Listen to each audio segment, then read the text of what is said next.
Hey guys, I'm back. So we're gonna get work done this quarter today. So what we're gonna do, hopefully, should be pretty quick. Got my tape line laid out, so I'm gonna slice this off. Like I said, I'm just gonna use the lower portion of that quarter panel. The other thing I think I'm gonna do is I'm gonna leave the original door jamb here, because them partial panels, they never fit right. So what I plan on doing is I'm just gonna cut around the lip here, leave just a little bit of metal left so I can graft into that. And that way I can retain the original door jamb opening, so it should fit a lot better. So, like I said, I got this laid out, so I'm gonna slice this off now, and then we'll see if we can't cut the bottom of that partial off, and we can see if we can make it fit in there pretty good, and we'll tack it in. So, let's get to it.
Alright, now all we gotta do is trim this little portion off, and we'll start cutting on that quarter. Alright, so here I've got it very, very roughly cut out. So there's a lot of trimming to do. But I'm gonna show you the reason why I don't particularly care for these partial panels versus full quarters. They don't really stamp these partials right. So if you look at here, this is the piece that we trimmed off the bottom of the car, bottom of the quarter.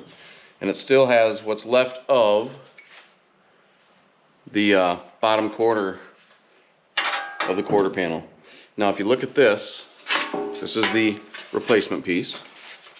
And you look at this, you're gonna see how that is very sharply stamped. And the replacement ones are real rounded looking right through here. So if you look at that, you can see right here how sharp that is. Now if you look at the very same thing here, they're pretty rounded. So I mean, you can make them work, but it just takes a lot more effort.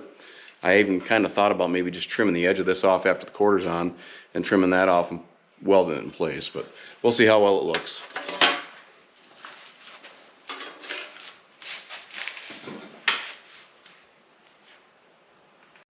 All right, we got it welded in.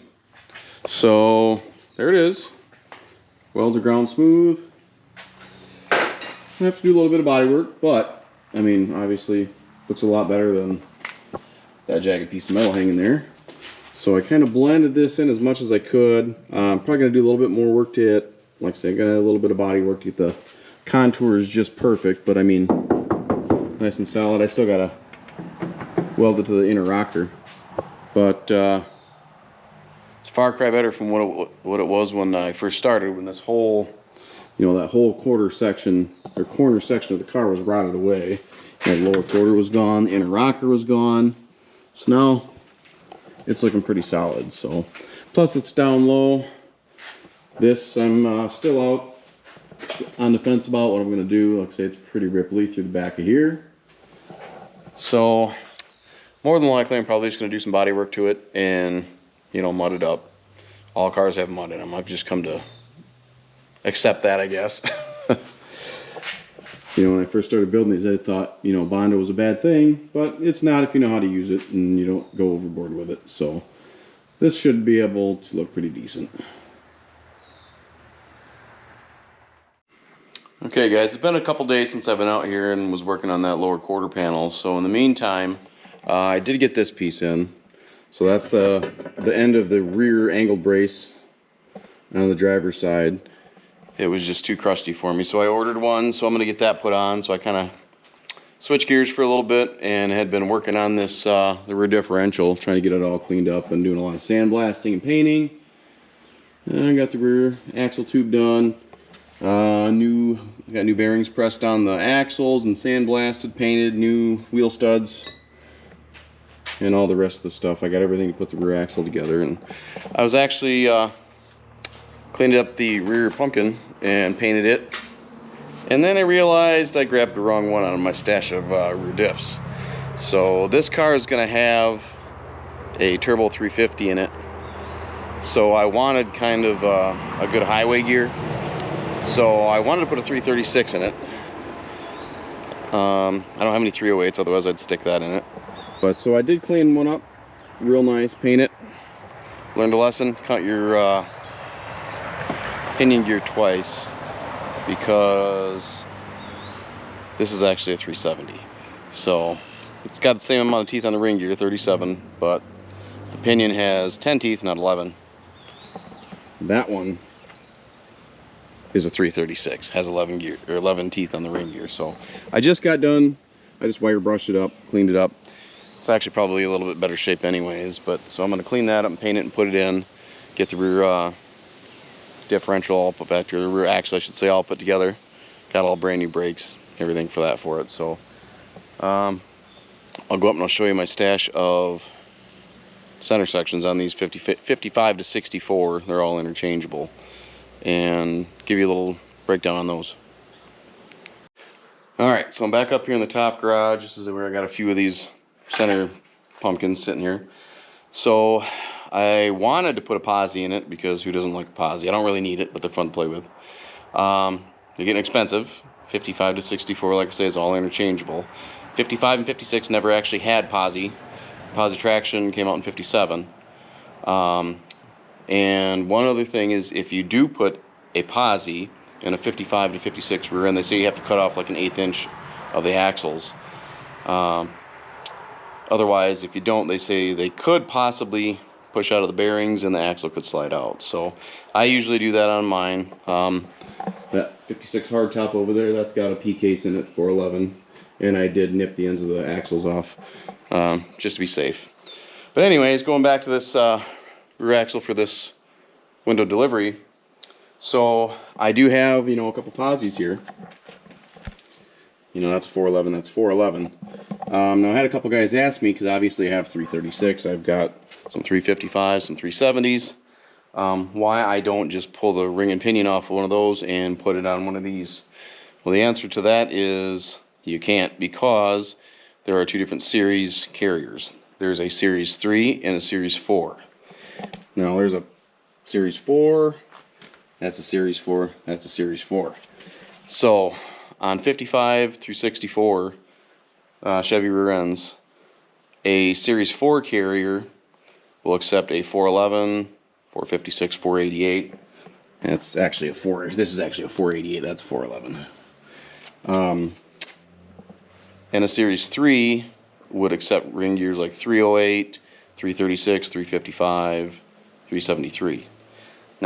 So right now all I have is Series 4 carriers. So right now the only thing I could put together is a 411, 456, 488, and that would be fun on the street with a turbo 350, but on the highway it'd be horrible. So I'm gonna run like a 26-inch tall tire with a turbo 350.